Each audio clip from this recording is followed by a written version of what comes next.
उमेदवारी अर्ज दाखल करण्याच्या शेवटच्या दिवसापर्यंत नांदेडमध्ये शिवसेना आणि राष्ट्रवादी काँग्रेसची केवळ सकारात्मक चर्चा झाली, पण युतीची घोषणा होऊ शकली नाही. शिवसेनेशी युती होईल अशी अपेक्षा मात्र अजूनही राष्ट्रवादी काँग्रेसला आहे.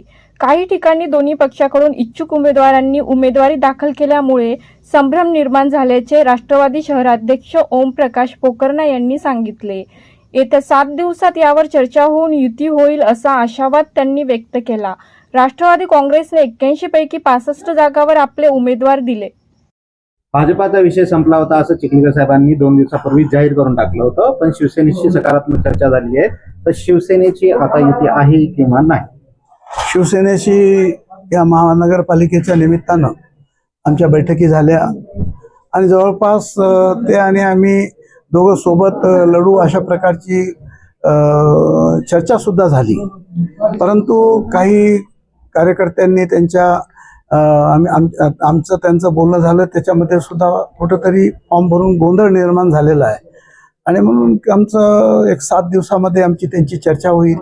त्या चर्चेमधून मला असं वाटतं की काही चांगलं निघेल. बऱ्याच जागी आमची चर्चा झालेली होती, परंतु होऊ शकतं की या चर्चेमध्ये एखाद्या वेळेस शिवसेना सोबत आल्यामुळं आमच्यापैकी काही लोकांना वाटलं असेल की आपल्या मतदानावर परिणाम होईल आणि शिवसेनेला असं वाटलं असेल की आमच्यासोबत संधी केल्यामुळं त्यांच्या काही मतदानावर परिणाम होईल, म्हणून कार्यकर्त्यांनी संभ्रमातून काही जागी डबल फॉर्म भरलेत.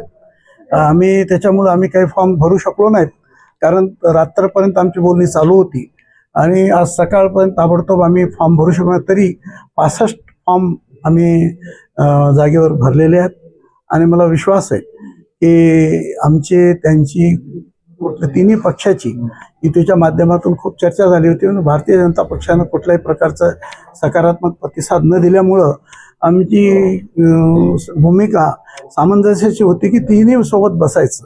तर म्हणून आमचं शिंदे गटांशी शिवसेनेशी बोलणं झालेलं आहे आणि त्यावर निश्चित प्रमाणात तोडगा निघेल आणि त्यामधून कुठं संभ्रम निर्माण झालेल्या कार्यकर्त्याबद्दल थोडंसं समजून घेण्याचा आपण प्रयत्न करू.